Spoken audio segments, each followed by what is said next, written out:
Comment assurer coexistence entre logement, commerce et bureaux dans le quartier Schuman? À grands coups de constats et d'objectifs, le gouvernement expose sa vision qu'il jure consensuelle. C'est une volonté partagée avec les institutions européennes. Très clairement, dans tous les contacts que nous avons, ils partagent cet objectif et nous avons évoqué la piste de ce qu'on appelle l'urban ruling. Ça veut dire quoi? Ça veut dire que tout promoteur, tout candidat acheteur devra d'abord faire valider un projet, donc dans sa faisabilité, dans sa mixité, dans sa volumétrie. Est-ce qu'on démolit, est-ce qu'on rénove? Tout ça, ça devra se faire en amont. L'urban ruling plus le règlement régional d'urbanisme qui sera remanié. Plus question du pas de loi. Le plan d'aménagement directeur local qui a fait couler tant d'encre est abandonné.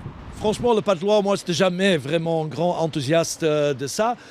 Mais on a finalement constaté que l'idée de faire de la rue de la Loi, rue Billiard, reculer les bâtiments, créer plus d'espace public, aller plus haut, c'est un exercice en très long terme avec peu de chances de réussite et beaucoup d'énergie pour finalement avoir des résultats très limités.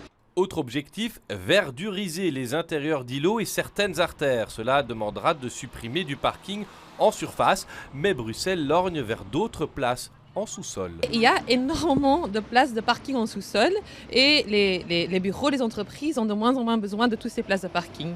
Et donc, ça fait que les places de parking en surface dans les quartiers européens ne sont pas tous utilisées. Et ça, c'est assez rare dans un contexte bruxellois. La région veut aussi imposer des vitrines et des hauteurs de plafond de 4 mètres au rez-de-chaussée pour attirer des commerces.